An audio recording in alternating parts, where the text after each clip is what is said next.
welcome to my YouTube channel. My name is Heather Lindsay. I'm Cornelius Lindsay. And today's video is all about why we decided to homeschool. So do you kind of want to start off, or do you want me to start off?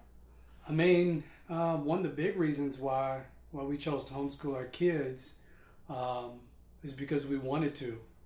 And they're our kids. So we can kind of make that decision for them. I mean, we're Christians, as I'm quite confident you all know, but as believers, we desire for our children to have to live in a certain environment, to be taught within right parameters, and for us to know where our children are. And this is not a slight against those who choose public school. Both my wife and I, we both went to public school growing up. Yeah. I don't think we turned out to be the worst individuals out there. However, we have an opportunity to give our children a quality education at home, and that's something that I think that we both agree that we want to do. Definitely. Now, when we first started courting, we decided early on that we were going to homeschool. Like, even during our courtship, we said when we have kids one day, we are going to homeschool. Now, my experience growing up in public schools was probably not the best one. I went to a predominantly white school, and I'm mixed. I'm black and white, and I felt like I went through seasons of like just being bullied, or just I felt like it was more issues with my identity and my worth, and I felt like because I was struggling so much already with rejection and all these different things in my life, going to a school like that, I feel like added to that. And then the bullying was there, and then the pressure to get into drugs like coke and smoke weed and get drunk, all of those opportunities were very much there. Now, for me, I felt like I would like to provide an environment, we would like to provide an environment where we can lead our children and we can guide them. And granted, they're going to deal with things from the world. We're not like covering them where they don't experience anything, but we let them out as we feel led, and we introduce concepts, and we talk about bullying, and we talk about insecurities, we talk about your worth. Being at home with the kids, and we actually have a home teacher, it's great for us because we get the opportunity to help protect and watch our child grow in a way where we're very involved. Now, pretty much every day, if I want, I can go to our home teacher and say, tell me what Logan needs to work on, or tell me what's going on with Taylor, tell me about the progress, so I can get updates on, his personality, different things that are going on, and stuff like that. So we like to be very involved in our children's life, and I'm pretty sure a teacher would hate me because I would be calling her every single day, asking her for updates, and she probably won't give them to me because she's got 24 other kids and rotating classes to think about. Yeah, I mean, I actually had somebody who was like, you're homeschooling your kids, you either give your kids an experience, allow for them to live life, you're going to shelter them. And I looked at the guy and I said, would you let he has 3 kids. I said, would you let your 3 kids just wander around the streets of Times Square for 8 hours a day? And he was like, absolutely not. I want to know where they are. And I thought, well, ding dong, I want to do the same thing for my kids. And I mean, a lot of times when you put them in certain environments and you don't know what's happening in those environments, then you're not as aware. And as a father and as a mother, we desire to be aware of what our children are learning.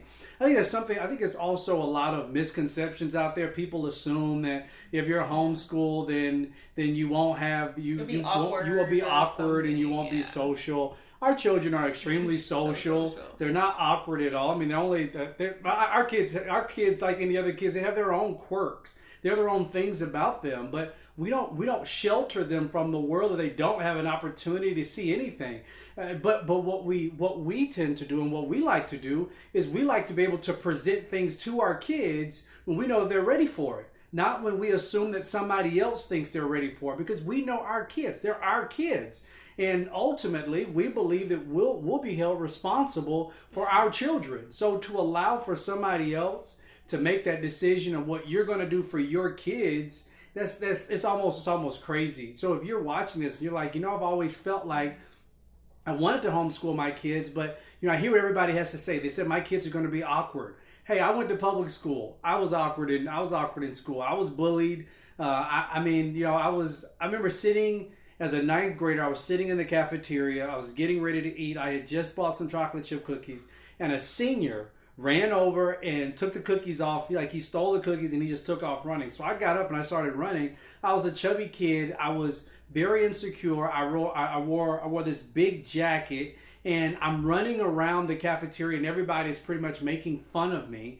And I'm like, this is not the kind of experience that I want. Now, granted, you can have any of those experiences anywhere, but to be able to to have and be able to cover our children, that's an important thing. That's a responsibility that I see as a father, responsibility my wife sees as a mother. But to be able to homeschool your kids and be able to know what your children are learning and how they're learning. And here's another cool thing about our kids we've been able to pick up from the homeschool teacher. She comes to us and she says, I believe that your children should be learning this, or they learn better this way. When I was in school, I learned better by application, not by sitting down and listening. Don't just tell me about the Leaning Tower of Pisa. Show it to me. Allow for me to see this. Allow for me to do studies on it, but within my own time. I wasn't good with going to class after class, math class here, and then right after class I'm supposed to go to science, or after science I do social studies. I wasn't good with that stuff because it kind of all got jumbled up, and I found myself learning for testing. And then if you're a good test taker, then that makes you a good student. If you're not a good test taker, then ultimately you're going to fail out and you're not going to do well, or people are not going to think that you've done as well in school. I remember I saw this photo, and it was like a lion, it was like a monkey, and it was like a fish and a cheetah or something, and it said, whoever can climb this tree gets all A's. And what was interesting to me was that, the lion wasn't created to climb the tree. The fish breathes best in the ocean, and the little caption was saying, this is what public schools do, this is what private schools do. And it's like they all say, okay, here's this one test. Now I was a bad test taker, so I felt like the fish, you know what I mean? And I was bad in English, and it was so hard for me to write like a 3-page paper, but now I write books like crazy. But it's so easy for me to do it now. But I look back and I'm like, the public schools did not prepare me for my purpose and prepare me for what God has called me to do. It's like they all say, everybody's on this level field, even though you guys are completely different, you have totally different personalities, totally different callings, but everybody has to pass this particular test in order to win. Now, what I love about our teacher as well is that, and I'll explain in a second how we found her, but if Logan is kind of antsy or something, guess what? They take homeschool outside. That's the cool thing about it. Like, you're not stuck in this little tiny classroom every single day and you have to do it like this. No, that's not the real world. And what's amazing to me is I was reading this study, the Stanford study, and they were saying that schools are starting to prefer students that are homeschooled because they're more independent, they work better, they're better problem solvers, and it's not all about what do I need to memorize to take this test. We found our homeschool teacher, actually went on care.com, and I searched, and I didn't find anybody that really fit. So I asked my friends, and one of my girlfriends actually knew the teacher and said, hey, she just moved here to Atlanta. She's looking for a job. So I'm like, great, perfect. So we brought her on. Then Taylor loved school so much, she kept busting into Logan's class time. So we decided to just do a test run to see how to work with Taylor. And Taylor is amazing. She loves school, and who knew, right? I mean, I had no idea. Taylor's 2, and I wasn't going to put her in homeschool till a little bit later, but Taylor adores school. So now we have Taylor going about 3 to 4 times a week with a homeschool teacher, learning basics. And this is not forcing them down, like, you need to learn this, you need to study this. We like to teach them life lessons. Yeah. And we also want to talk about, like, studying China and then visiting China. Yeah, I mean, it's something that, here, let me say this. You'll be watching this, and you'll be like, hey, well, that's good. You all can do that for your kids. I wish I can do that for my kids. I can do it for my kids. We work within the boundaries and the guidelines that we have. We're doing what works best for our kids. There's some people, you'll be watching this, and you may think, I want to homeschool my kids, but I have 3 kids. I'm a single mom. I can't do that. You know, we know single moms who have, they homeschool, but they can't be there to teach their kids, but they do get a teacher, a sitter that comes in. We also know people where they parents or families, they chip in and they say, okay, here's a great teacher. The teacher costs $18 an hour. It's 3 different families, and I'm going to pay a certain percentage of that $18 an hour, and that teacher is going to teach our kids at this one location. Now that teacher has 3 or 4 kids in comparison to having a class of 24 kids. And well, I think our goal here is to be able just to kind of share with you an alternative to what the world and what society kind of shoves down your throat that you have to do. This is the progression of life. Who told you that you had to go that route? Who told you that that needed to be the way that you needed to go? I mean, that doesn't have to be. But one of the things that we believe is, one of the things that we just think is extremely true about homeschooling your kids is that they can have an experience. You know, with us, we already travel a lot. We're speakers, authors, so we travel a great deal. So it allows for us to be able to sit down and get to the homeschool teacher and say, hey, you know, we're going to be in Hawaii in May. And that gives her an opportunity to sit down and say, okay, Logan, Taylor, this is the state of Hawaii. Mm-hmm. This is the Hawaiian, this is the national flower. Or this is the state flower. This is the state bird. This is the state tree. This is what the particular I don't know, the most popular food or cuisine in China or in Hawaii. This is some of the history of Hawaii. And being able to study that and then be able to take our kids and say, okay, we're going to go to Hawaii and we're going to show you what Hawaii looks like. I mean, that's the kind of learner that I was. Unfortunately, and when I was growing up, I didn't have the opportunity to go to Hawaii to actually see what it looks like. I can see what it looks like on the map, but we have an opportunity to kind of expand our children's horizon. And you may be listening saying, well, I wish I could do that with my kids. A lot of times it's not necessarily that we can afford to do it most times. It's just that we make it a priority. Yeah. And we save for it because we want to really invest in our kids. So we want our kids to see what Big Ben looks like. We want our kids to know where the Parliament looks like. So we were able to take Logan and Taylor and say, this is the British Parliament. This is the Queen's Castle. You know, this is an African safari. We're in Kenya. We're like, this is a zebra. This is what a zebra looks like. I mean, very, very a relative of the horse. So being able to kind of share those type of things and making it a priority is extremely important. You're doing things together. And people always say, I don't have the money to do that. And people are going out buying, you know, $1,000 phones and stuff like that. So you really ask yourself the question, what do I want to make a priority for? And also ask your question, who told me I had to go down this one particular route with my child?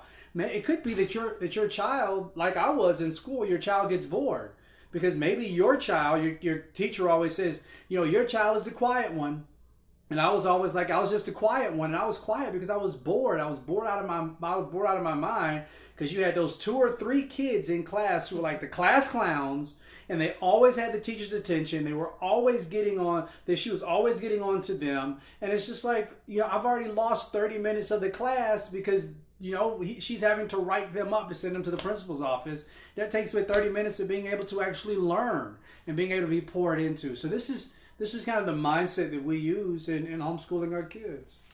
We always said that we want to be the main influencers over our children.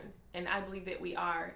Even in finding our homeschool teacher, we wanted to make sure that she was a strong believer, that she loved Jesus. Like when we went and checked out her Instagram, I checked out her social media. I checked her out to make sure, and of course background checks and all that stuff are important. So get everything that you can possibly get.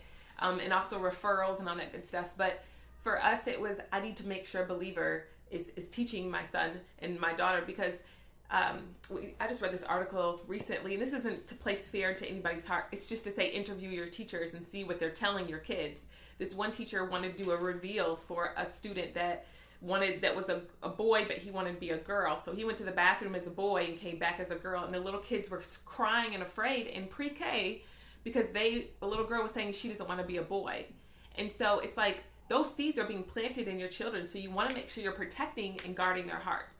Now, another thing is I've had friends that don't have home teachers because they're like, I can't afford that. But there are free opportunities. Like there's free curriculum out there. If you look and you do your research, One of them is K-12.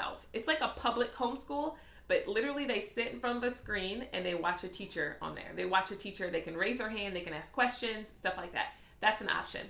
As far as curriculum, I've been crazy with researching my curriculum and asking homeschool people all over, especially homeschool parents, like, what's your favorite curriculum? What's your favorite Christian curriculum?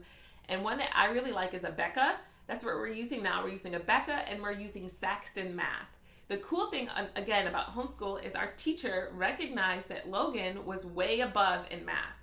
So she's like, it's no point in keeping him in pre-K math because he's far excelled. He would be totally bored and that's not the way to go. So Logan's actually advancing. What we're doing is, because he needs to work on phonics a little bit more, the first half of the year he's doing pre-K, and then he's going to graduate to kindergarten. And that's the great thing. If your child is testing out, you can go with your child's growth instead of trying to say, well, you're in kindergarten, first grade math, but I'm going to keep you in pre-K because that's what all the other kids are doing. Mm-hmm. So for us, we love the fact that, hey, Logan's probably going to graduate from school early. And that's typically what happens with homeschool. Homeschool is typically from 8 a.m. to 12 p.m.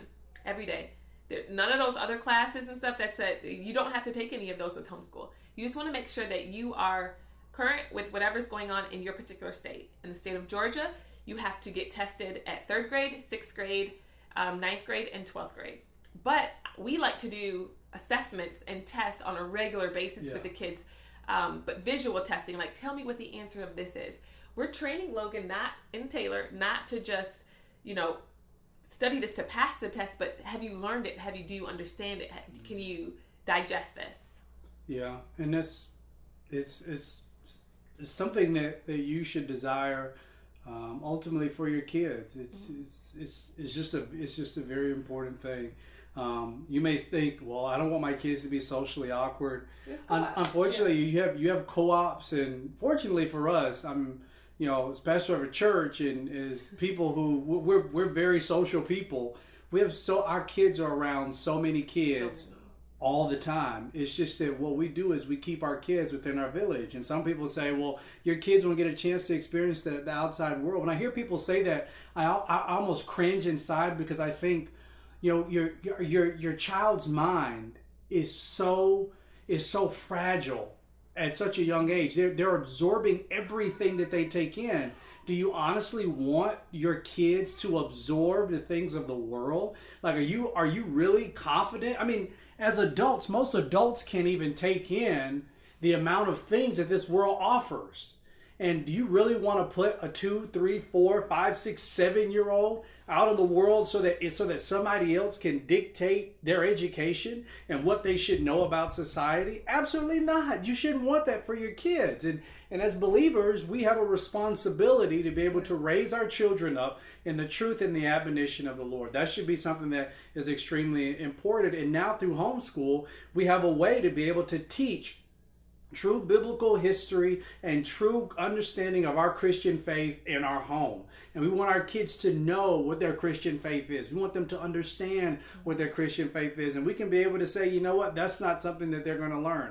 That's not going to be a part of it. I want my kids to be sitting around talking about some teacher gets up and says, well, this was a part of the Bible, but it was all a fairy tale. Like, I don't want to. It was like I don't want my kids learning about that. So some people, to each his own. But you have co-ops. You can get your kids involved, and they can still play sports. We know parents who homeschool their kids. We even know kids who were homeschooled turned out to be very, very productive, responsible, intelligent adults who are still doing amazing things today. So ultimately, you can make a decision for yourself. But this is why we chose to homeschool our kids. And also, really quick, you might be thinking, well, my child's really good at sports. What about school? What about sports? What you can do is you can do your research and find a local school that has a great ratings and are really good at sports, and your child can go and try out and play sports at that particular school. That would be the home school for sports. So, like, again, if I find a great